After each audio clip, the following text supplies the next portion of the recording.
On Friday the 11th of November, 2016, the Ahmadi Muslim Jamaat Calgary held a special reception in honor of Hazrat Amir al-Mu'mineen, may Allah be his helper.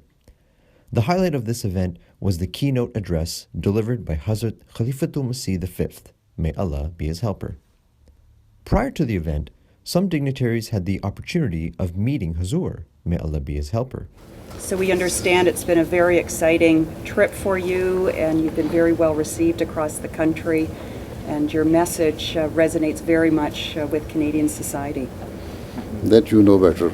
I think so. I think so, very much so. Another such meeting was held with former Prime Minister of Canada, the Right Honourable Stephen Harper.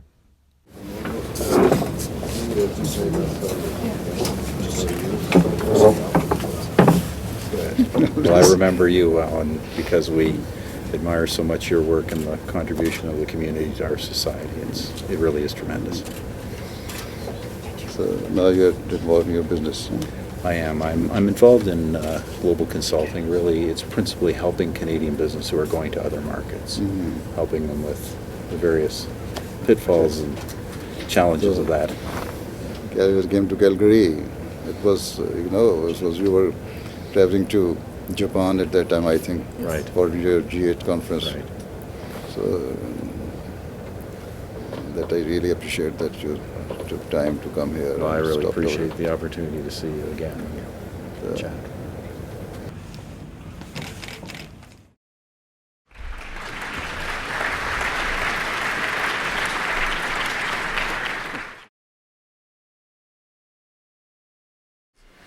Assalamu alaikum. May peace and blessings of God be upon you all.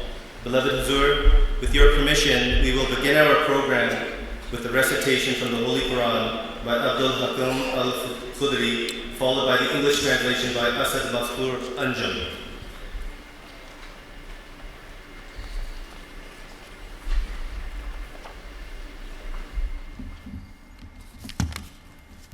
Assalamu alaikum wa rahmatullahi ta'ala wa barakatuh.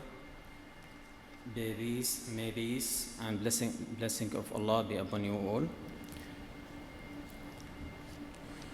أعوذ بالله من الشيطان الرجيم. بسم الله الرحمن الرحيم. يا أيها الذين آمنوا كونوا قوامين بالقسط شهداء لله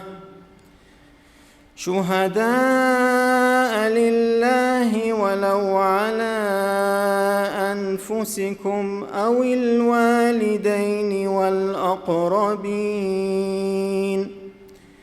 إن يكن غنيا أو فقيرا فالله أولى بهما فلا تتبعوا الهوى أن تعدلوا وإن تلووا أو تعرضوا فإن الله كان بما تعملون خبيرا.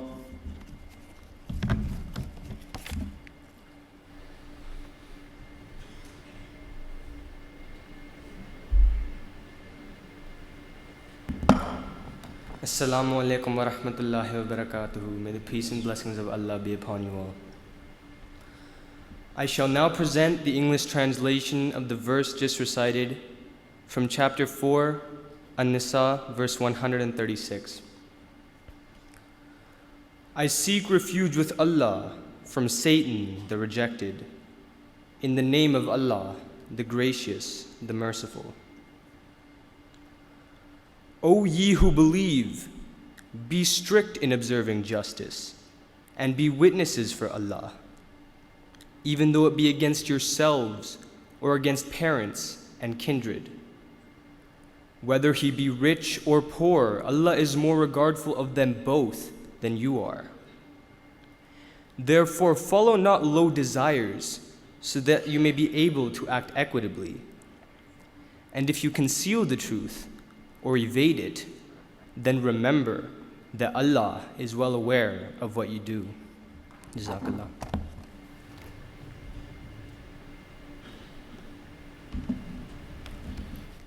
Bismillah ar-Rahman ar-Rahim. In the name of Allah, the Gracious, the Ever Merciful. To provide welcome remarks on behalf of the Ahmadiyya Muslim Jamaat, I would like to request our National President, Mr. Lal Khan Malik, to please come up to the podium.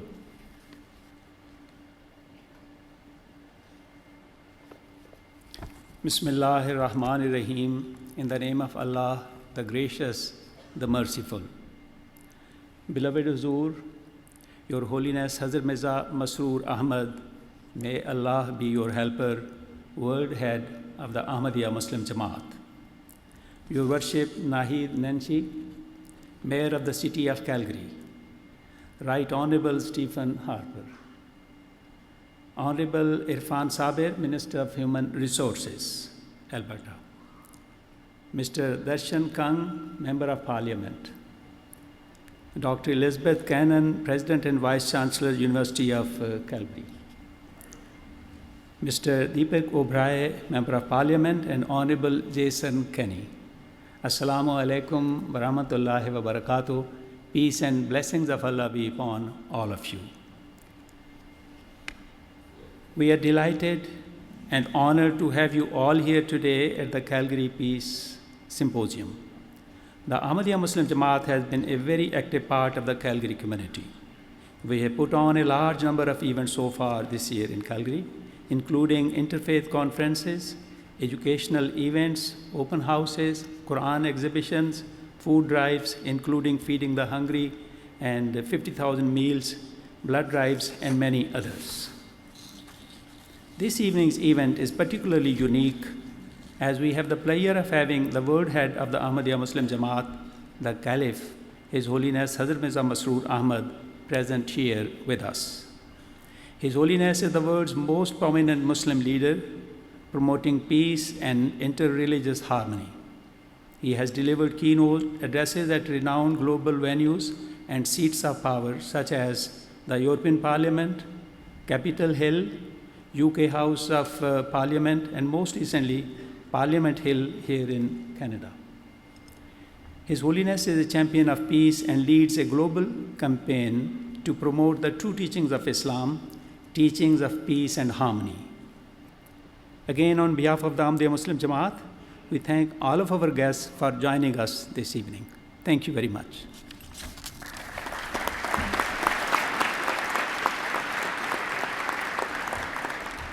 Thank you, Mir Saab.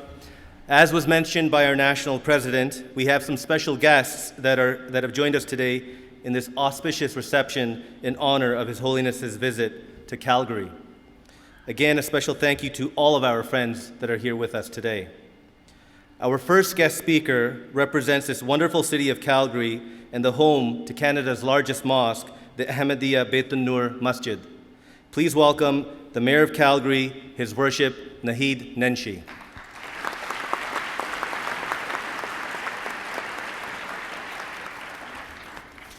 Bismillahir Rahmanir Rahim.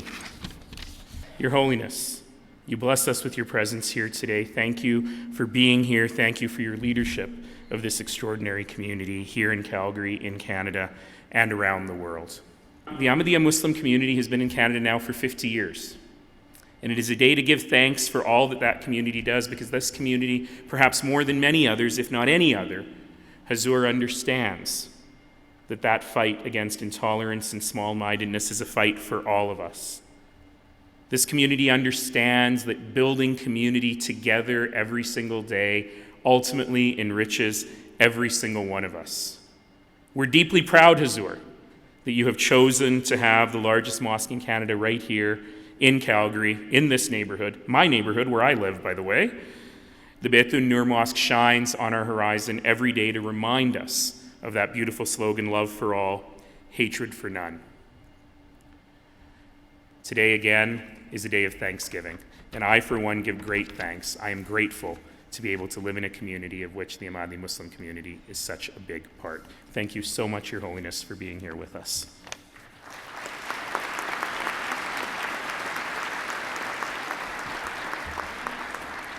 Thank you, Mayor Nenshi.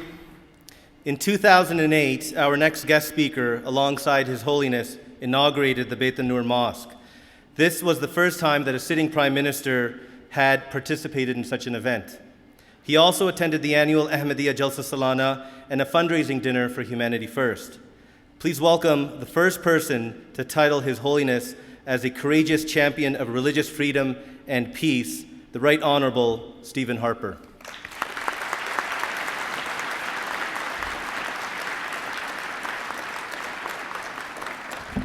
Thank you very much, Your Holiness, distinguished guests of the head table, distinguished representatives of all levels of government and First Nations, ladies and gentlemen. It is a real honor and a pleasure to be invited to be here tonight to share this evening with you. Your Holiness, it has been a particular honor and pleasure to meet with you once again. And I would want to use my brief remarks to tell you about the remarkable Ahmadiyya Muslim community of this city and of Canada. Throughout my term as Prime Minister, this community, your community, was among one of the best partners that we ever worked with. As business people, as professionals, as dedicated workers, Canadian Ahmadis have been making a considerable contribution to our economy, but you, have also been active in all aspects of our social and community life.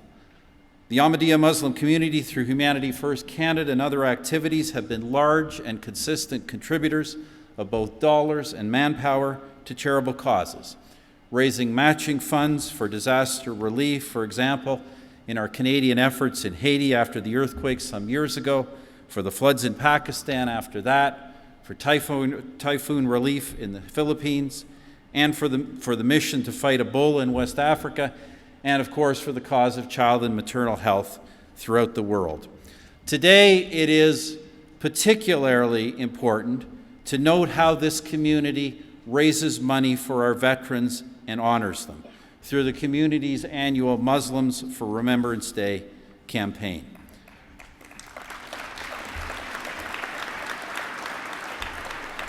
I will also remember that it was the Ahmadiyya Muslim Jamaat that hosted the announcement of the creation of the Office of Religious Freedom, an organization which did such good work to defend the human rights of religious minorities like yourselves and many others throughout the world, who need our assistance, a cause which must continue, the cause of fighting extremists, both extremists who would persecute religious minorities and extremists who would ban all religions from the public square, need our constant support and our constant efforts. Your Holiness, ladies and gentlemen, all this is to simply say that as elsewhere in the world, Ahmadis in Canada are known for your devotion to peace, universal brotherhood, and the will of God, the true principles, the core principles of true Islam, and for serving the greater good in so many ways, not just in Canada, but wherever Ahmadis live in the world. When you as Ahmadis take your place in the public square and you proclaim love for all, hatred for none, you are in the most essential way a partner, a neighbor, a friend for all Canadians. I want to thank you, Your Holiness, for coming to Calgary. I want to thank you for having me here this evening, and I want to thank all of you for your great contributions to our country. Merci beaucoup.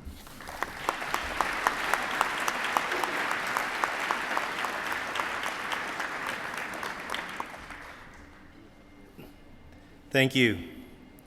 Our next guest speaker is officially representing the Government of Alberta today. Please welcome Minister Irfan Saber.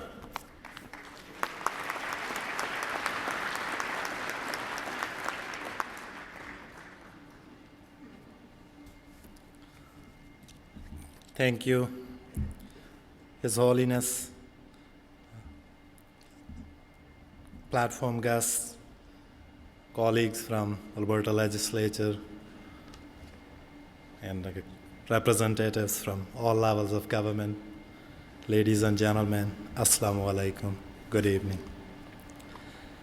I would like to begin by acknowledging that we are gathered here this evening on the traditional lands of Treaty 7 First Nations.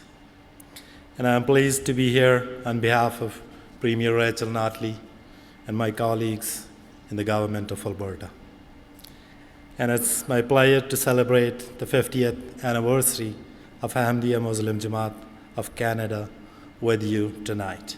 And of course, it's a great honor to welcome His Holiness Mirza Masroor Ahmad to our province and to the beautiful riding of Calgary-McCall, which I also represent. It is wonderful to see such a large number of people here representing Calgary's vital community spirit, men and women, young and old, people of all backgrounds and all walks of life. One of the great strengths we have here in Alberta is our great diversity of population. We are a province that draws people from all corners of the globe. Thank you to the Ahmadiyya Muslim Jamaat of Calgary for organizing and hosting this beautiful event, and congratulations on reaching this important milestone. And finally, on behalf of Government of Alberta, welcome, Your Holiness, and welcome to you all. Thank you.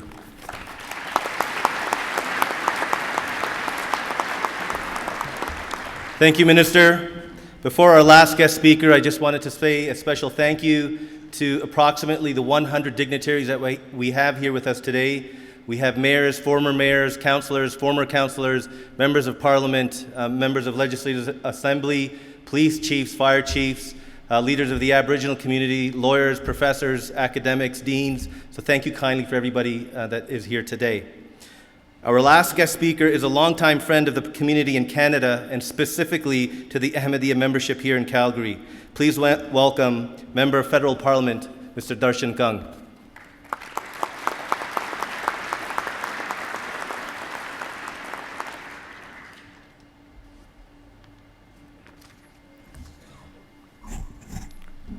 Thank you. Ladies and gentlemen, distinguished guests, Your Holiness, Assalamu alaikum, good evening. First of all, I would like to acknowledge that we are on traditional Treaty 7 land. Your Holiness, I'm honored to be here today for Ahmadiyya Jamaat's Peace Symposium. I can say that it's an honor, especially to be here in the presence of His Holiness to celebrate with him this 50-year milestone for the Ahmadiyya Jamaat Canada. Those of us who have had the pleasure meeting and working with the Ahmadiyya community know the tremendous contribution the Ahmadiyya Muslims and Ahmadiyya Jamaat have made in the Canadian society. In fostering positive interfaith relations, in promoting volunteerism and inclusion, and in loudly preaching for peace and tolerance for all, the Ahmadiyya community stands apart in embodying those values each of us hold dear as Canadians. Perhaps most importantly, I believe Ahmadiyya Jamaat is a leader in promoting among its community members and especially its youth the values of inclusion, engagement, participation with greater Canadian society. On this note, I know I can speak on behalf of other distinguished guests here when I say Ahmadiyya Jamaat's Canada Day celebration is something I look forward to every year as the highlight of Calgary's Canada Day celebration. Now more than ever, communities such as Ahmadiyya Jamaat, who are leading by example in enriching Canada's multiculturalism, deserve our respect and our praise. For this, I would like to say to His Holiness, I commend you on your great leadership, congratulate you, and Ahmadiyya Jamaat Canada once again on an important 50th year milestone. And I know next 50 years of Ahmadiyya Jamaat in Canada will be successful as the last. And once again, thank you, congratulations, love for all, hatred for none, and let's keep Canada a God's country. Thank you very much.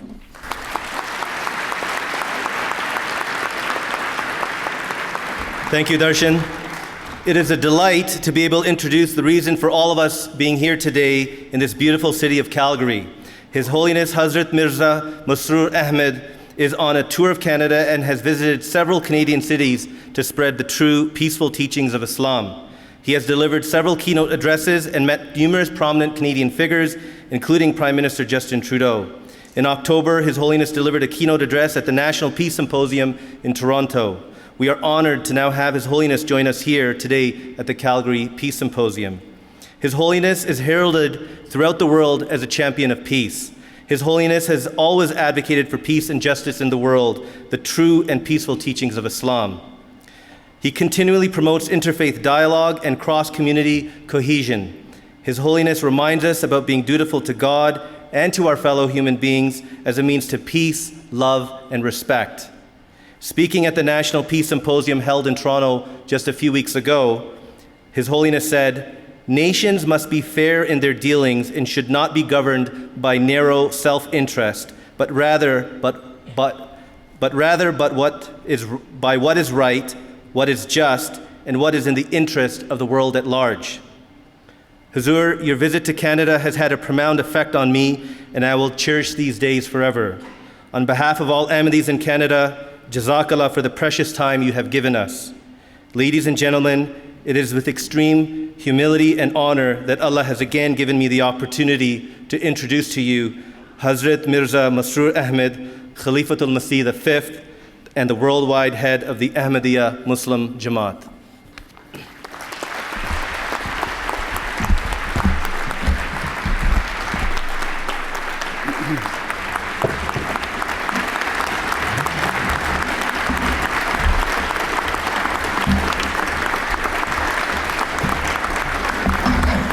Thank you. Please be seated. Bismillahirrahmanirrahim. In the name of Allah, the gracious, ever merciful. All distinguished guests, Assalamu alaikum wa rahmatullahi wa barakatuhu. Peace and blessing of Allah be upon you all. First of all, I would like to take this opportunity to thank all of you for attending today's event. Our local Ahmadis or Ahmadi officials here in Canada have requested that I speak today about the means and ways to establish world peace. Certainly, everyone appreciates that the world stands in great need of peace and harmony. Yet, despite comprehending this, it seems as though people are unwilling to take the necessary steps to achieve it. It is very easy to speak about striving for peace, but in reality, the efforts being made in this regard are nowhere near enough. Regrettably, in many parts of the world, far greater priority is being given either directly or indirectly towards asserting dominance and supremacy over others and satisfying a craving for power and authority. Upon hearing this, some of you may question what a Muslim leader can say about establishing world peace, given that the disorder in today's world revolves primarily around Muslim countries or so-called Islamic groups. Indeed, in the interests of fairness and balance, I cannot deny the fact that today's conflicts and wars do indeed center upon certain Muslim countries.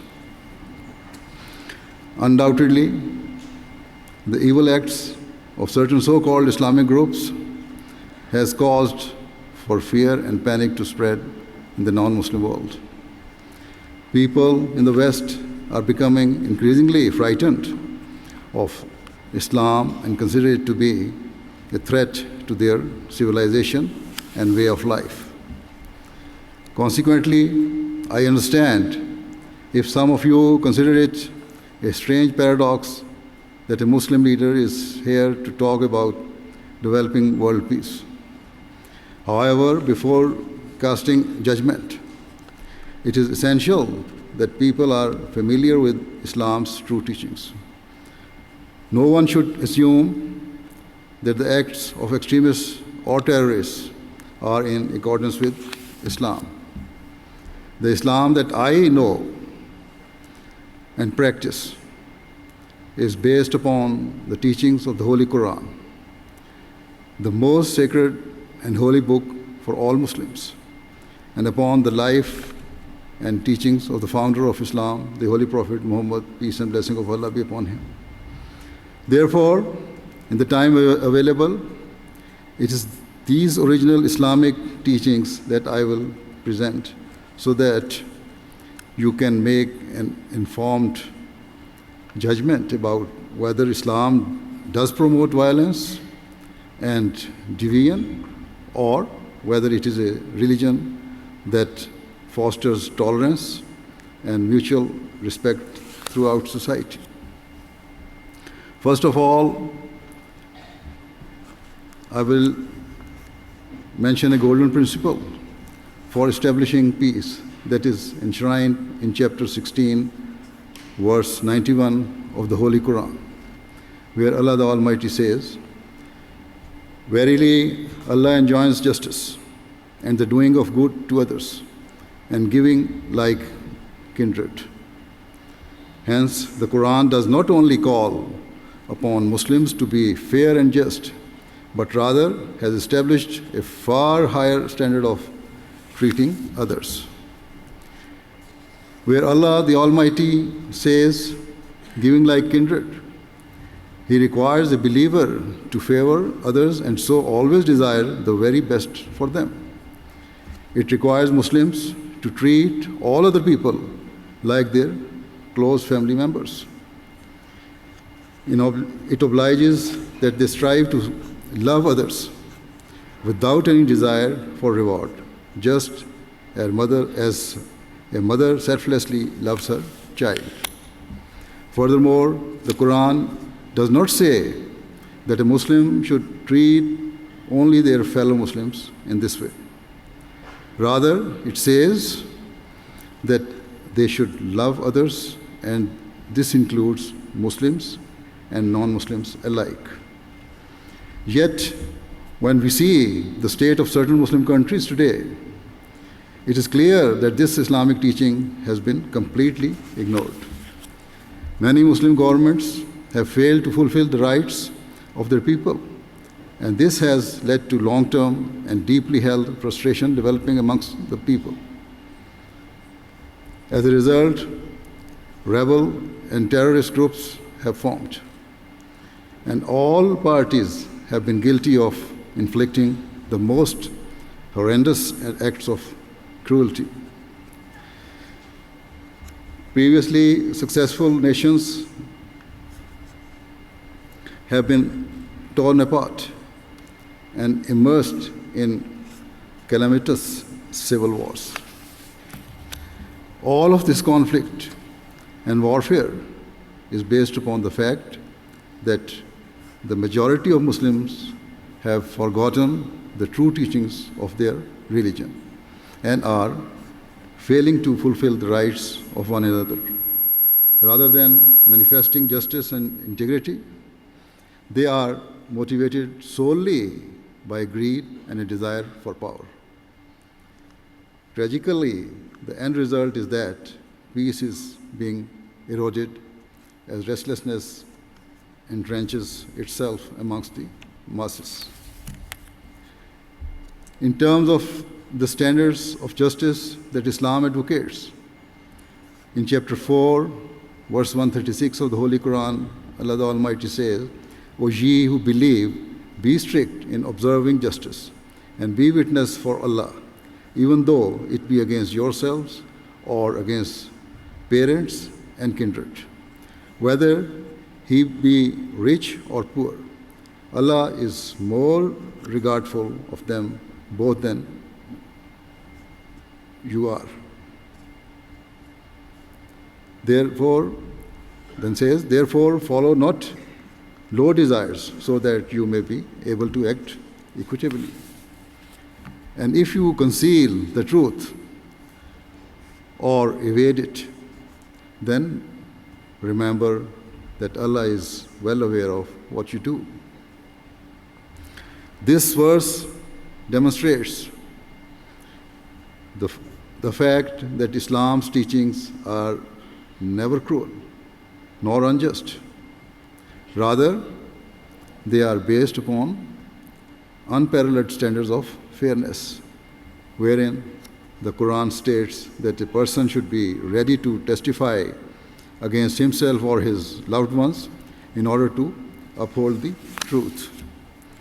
It is very easy to say that I am ready to speak against myself. However, to practically live up to this standard is incredibly difficult. Yet, this is the target and challenge that Allah the Almighty has laid down to the Muslims, wherein He has said that true justice cannot transpire until a person willing to set aside all personal interests.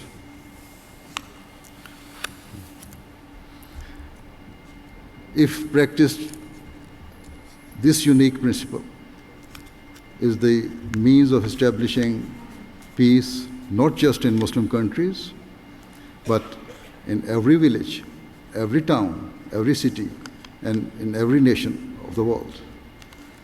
Whilst it is commonly alleged that Islam promotes extremism, such allegations are based upon ignorance and a lack of understanding of its true teachings. A person who reflects and ponders upon Islam's teachings in a fair way will see that they are diametrically opposed to all forms of cruelty, prejudice, and evil.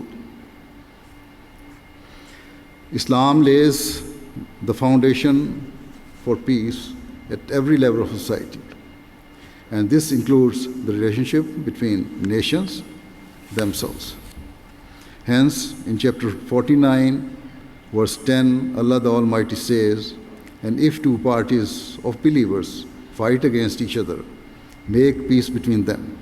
Then if after that one of them transgresses against the other, fight the party that transgresses until it returns to the command of Allah. Then if it returns, make peace between them with equity and act justly. Verily Allah loves the just." In this verse, Allah has stated that if two parties or nations are in a state of conflict, then their neighbors and allies should seek to bring about reconciliation. If peace cannot be established through dialogue, then the other nations should unite against whosoever is perpetrating injustice and use force to stop them. I personally believe that this outstanding Quranic principle is not just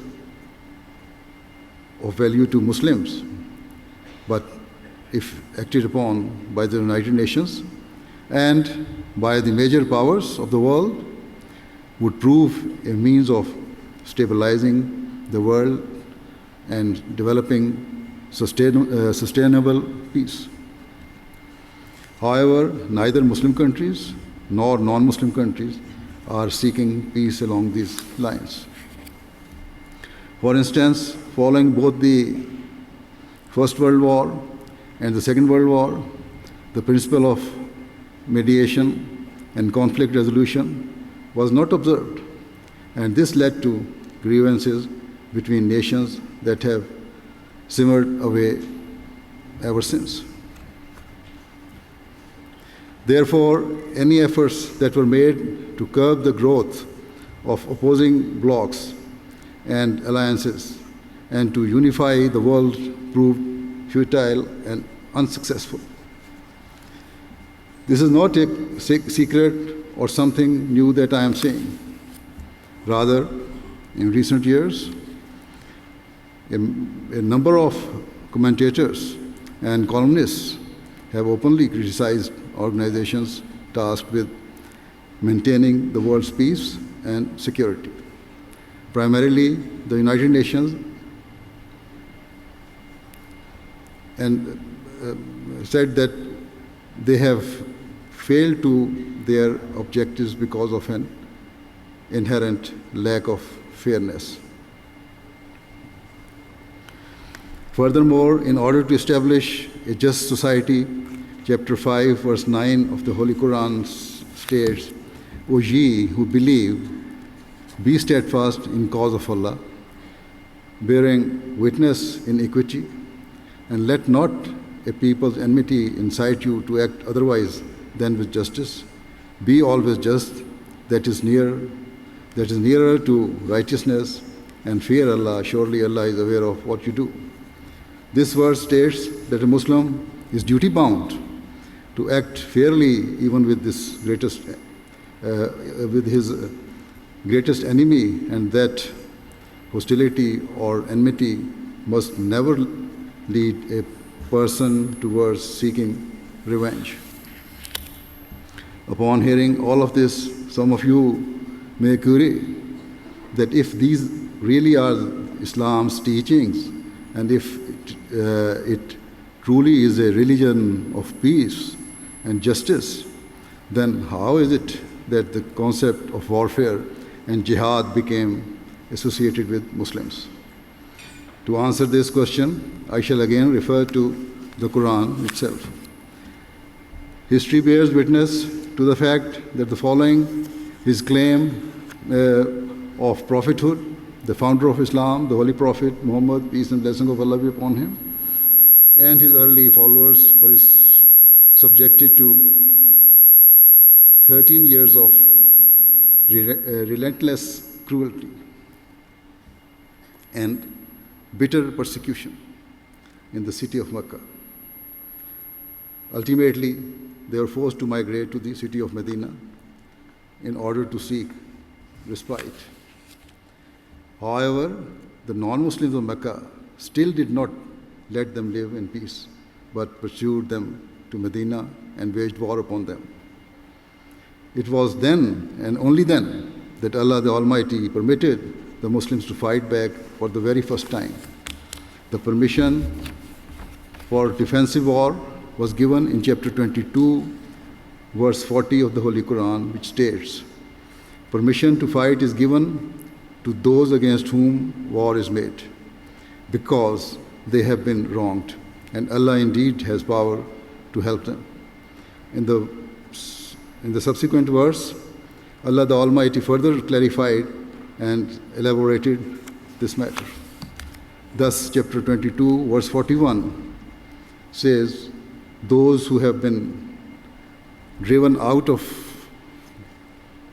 from their homes unjustly, only because they said, our Lord is Allah, and if Allah did not repel some men by means of others, they would surely have been pulled down cloisters and churches and synagogues and mosques wherein the name of Allah is oft commemorated, and Allah will surely help one who helps him. Allah is indeed powerful, mighty. This verse stipulates the permission to fight back was not granted to the Muslims because of the cruelty they faced. Rather, they were instructed to fight back in order to safeguard the wider society and to defend the rights of all people to profess their faith and beliefs freely and without fear. It is a great manifestation of the enlightened teachings of Islam that the Quran did not grant the Muslims permission to fight in order to protect Islam. or out of a fear that all mosques would be demolished. Rather, permission was granted to protect all religions and all places of worship, whether churches, temples, synagogues, mosques, or any others. Thus, those early Muslims did not risk their lives to defend themselves, but to shield mankind itself and to uphold the universal values of freedom of conscience and belief. Those Muslims risked their lives in order to push back against the hand of oppression that sought to destroy the peace of the world.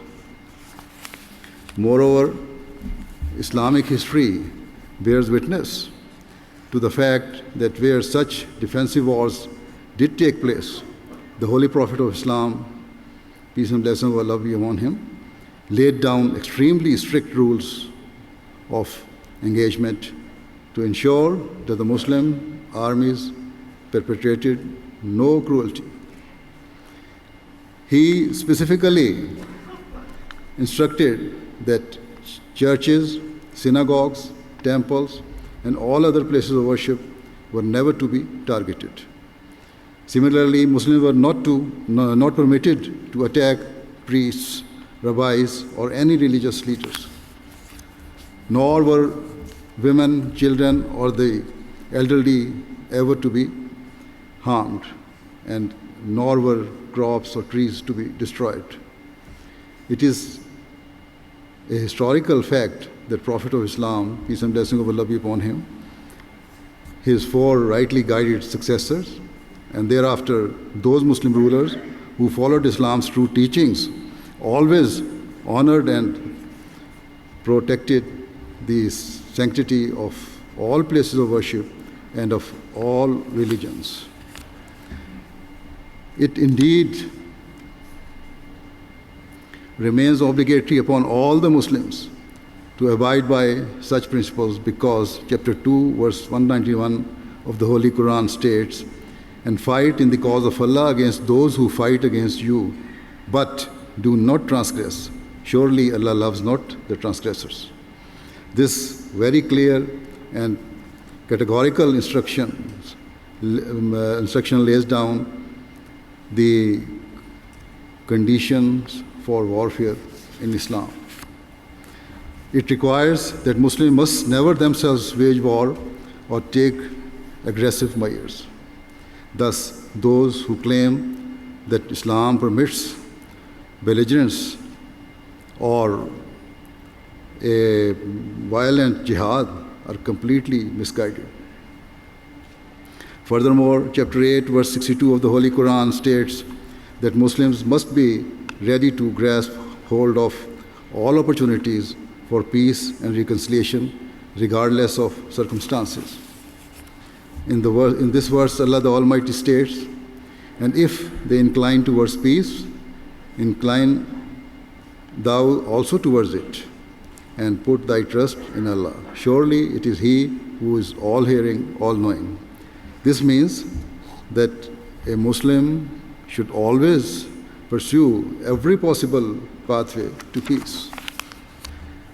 For example, even though an appeal for a ceasefire may simply be a military tactic in order to buy some time to regroup or to prepare for further aggressive assaults.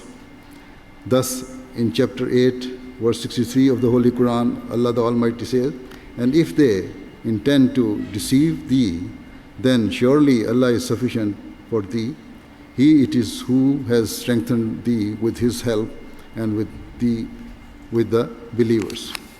Consequently, even if there is a fear that one's opponent may be engaged in deception, a Muslim has been told to set aside such fears and to place his trust in the hands of God Almighty. In light of all that I have presented, can it still be suggested that Islam is an extremist and violent religion? Quite clearly, the answer to this is no. Rather, it has been clearly proven that if today's Muslims are perpetrating brutalities and conducting unspeakable acts, then they are violating Islam's teachings. Therefore, how could it ever be permissible for Muslims to enter foreign lands to engage in callous murder and ruthless savagery?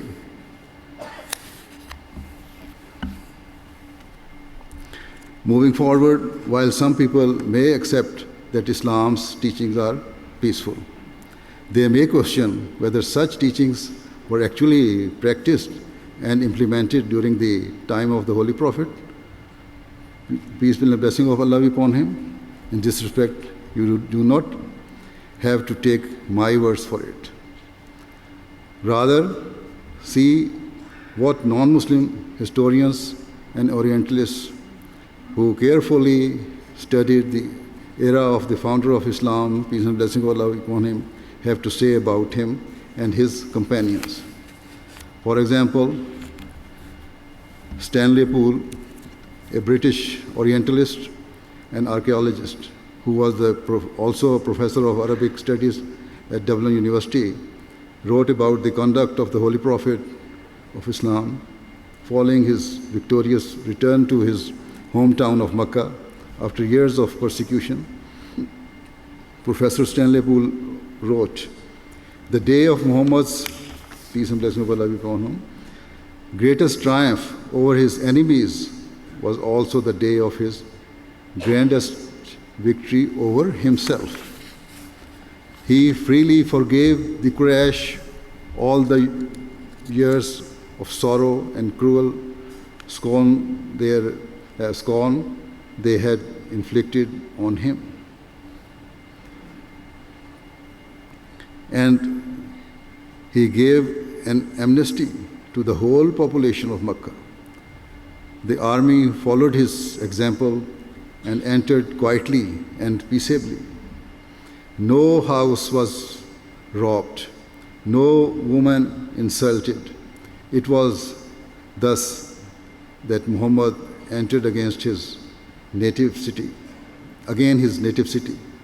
through all the annal of conquests. There is no triumphant entry comparable to this one."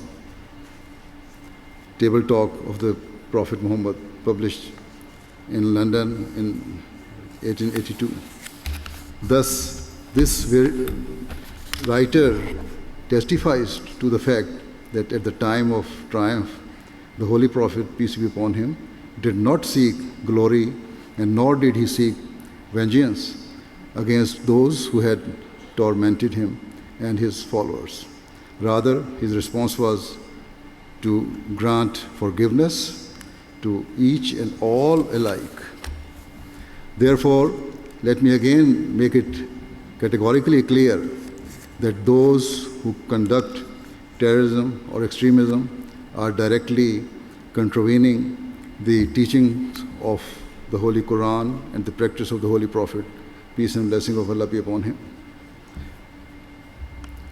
Where the Prophet of Islam, peace be upon him, forgave those who had tortured him and his loved ones, the so-called Muslims of today are the people who are persecuting and mercilessly killing innocent individuals. Nonetheless, it is also pertinent to mention that the wars being fought in the Muslim world today are being fueled, whether overtly or covertly, from outside of the region. None of the Muslim governments, rebel groups, and terrorist organizations have the capability to manufacture the array of extremely destructive and sophisticated weapons that they are using. Thus, the vast majority of the weapons being used in countries like Syria and Iraq are imported from abroad. And so, the nations that are manufacturing such lethal weapons and trading with Muslim states must also take their share of responsibility for today's disorder. Many analysts and experts have proven beyond doubt that the weapons being used by the terrorist groups, Daesh, and by other rebel or extremist groups were originally produced in the West or in Eastern Europe. Consequently, instead of bringing an end to the wars plaguing the Muslim world, the major powers are actually further igniting them. Rather than prioritizing peace, they have continually sought to influence and even profit from warfare. Whenever civil wars or conflict have erupted in Muslim countries, it would have been far better if only the neighboring countries had intervened and had undertaken the responsibility of restoring peace to their region. Yet, the foreign policies and business interests of the major powers dictated otherwise. For example, a number of Western nations have continued to sell billions of dollars worth of heavy weaponry to Saudi Arabia, despite the fact that those very weapons are being used to inflict devastating cruelties upon the very small Arab nation of Yemen. The indiscriminate firing and bombardment is destroying millions of lives, razing towns and cities, and resulting in the deaths of thousands of entirely blameless people. Even places of refuge, such as hospitals, have also been targeted. The same is true in Syria and Iraq, where the doctors and nurses who have bravely taken on the mantle of trying to help the victims of those wars have themselves been attacked. Likewise, places of worship are being routinely targeted, as are multi-story residential buildings in which innocent women and children are being killed. How can any of this be justified? How can it be tolerated in this day and age? And what is the end result of such unjust policies? It is that the youth of those nations are being radicalized. Having lost all hopes for their own futures, they are reacting by perpetrating horrific acts of terrorism in the West against those nations that they believe have played a leading hand in their misery. Hence, I say again that the world stands in urgent need of peace. Today is being commemorated as Remembrance Day here in Canada and also in many other parts of the world. And if we look back to the Second World War, we see how around 70 million people lost their lives. Even after the passing of many decades, when a person reflects upon the destruction and brutalities that took place, it sends a shiver up once again. That fateful war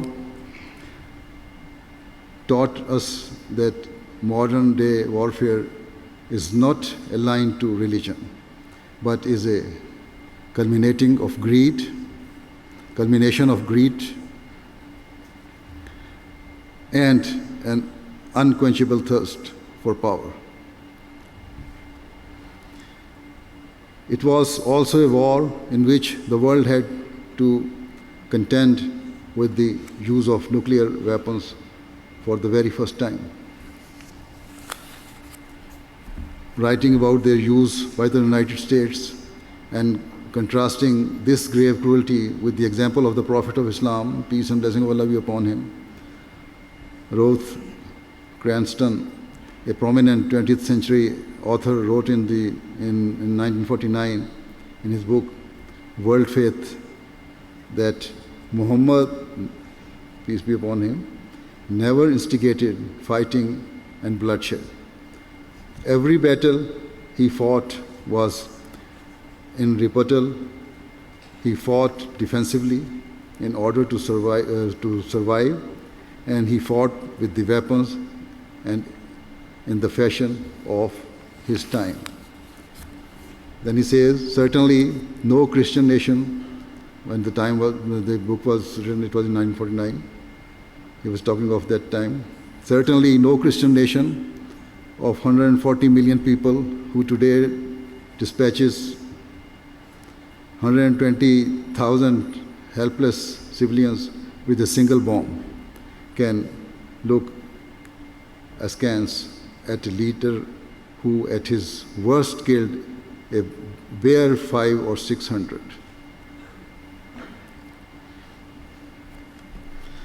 This is not the statement of a Muslim or someone prone to bias.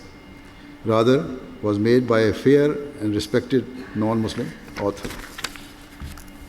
The reality is that the wars taking place today are not fought for religious reasons, but are being fought for geopolitical purposes and for the sake of obtaining wealth and power. At that time of the Second World War, only the United States possessed nuclear weapons, whereas today many nations, including some extremely small countries, have acquired them, and there is also an increasing risk of such weapons ending up in the hands of trigger-happy terrorist groups. Consequently, there is no question that the world stands on the precipice of a great catastrophe. Storm clouds forwarding us of a third world war are getting heavier by the day. The effects of such a war would last for decades to come. Generation after generation of children would more than likely be born crippled or with genetic defects due to the lasting effect of the radiation. Thus, it is the urgent need of the time for mankind to work towards safeguarding our future. Instead of only blaming Muslims for the global disorder, the world's major powers should also take a step back and look at themselves. Rather than publicity seeking, politicians stating their intentions to ban Muslims from entering their nations, the world needs leaders who are sincere in their efforts to bridge the differences that divide us. Instead of coveting the wealth and resources of others, world powers should focus all of their energies on ensuring the continued prosperity of mankind. Our foremost objectives should be to protect our future generations from the perilous consequences of warfare and bloodshed. Hence, governments and policymakers should realize the immense weight of their duties as custodian of the world. They should strive earnestly to ensure that those who follow us are not born disabled or raised in a broken world, but are born healthy, happy, and into a world of ever greater peace and harmony. This can only happen if absolute justice, founded upon a spirit of selflessness, prevails over all forms of greed. May Allah grant sense and wisdom to those who have promoted warfare and enable them to understand the consequences of their acts before it is too late. May the people of the world recognize their Creator and come to realize the importance of striving for the peace and fulfilling the rights of one another. May Allah enable us to all to witness a better and brighter future for mankind. Amen. With these words, I thank you all once again for accepting our invitation this evening. Thank you very much.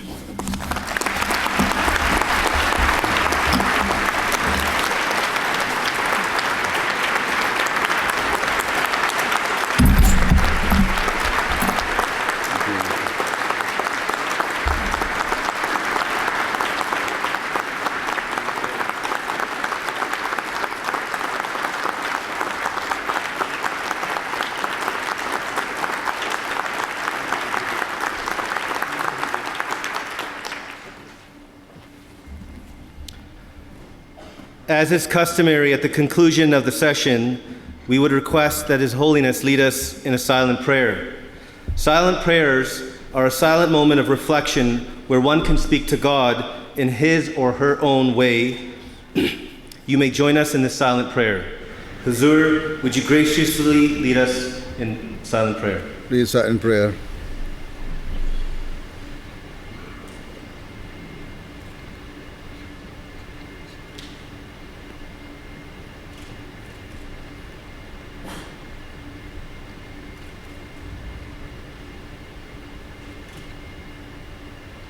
Ameen.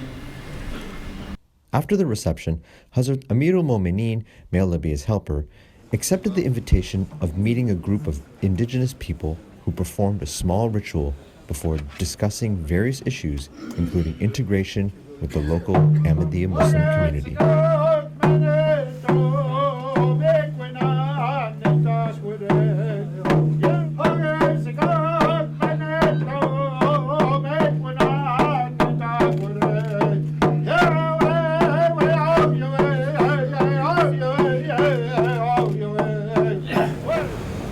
Help us for the future, to help each other, and we can be in a good life as long as we live.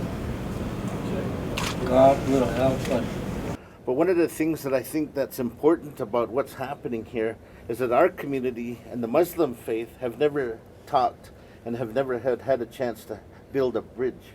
And I think we can benefit from that. Now then, I think our community should contact you and try to to talk on those mutual points which we can agree on. Sure. Upon. But we'd like to thank you for visiting our lands, and so you come back soon. If I come again, I would love to visit any of your town. Can Oh I? yeah, for sure. We have a lot of opportunities to come on out. We have historical sites, even one not too far from here. And it's special to our people, and we would have a great honor for you to come. Thank you. Yeah, great honor. Some of the hundreds in attendance also had the opportunity to express their views. I've heard His Holiness speak on a number of occasions, and as on those occasions, he's always an articulate defender of a peaceful, progressive vision of Islam that reaches out across divides to other communities, and that's what we heard tonight. It's a great message, and it just represents the sentiments of an entire community that are his followers. It's always the message that Islam is about peace. Islam is about God and about us all living together.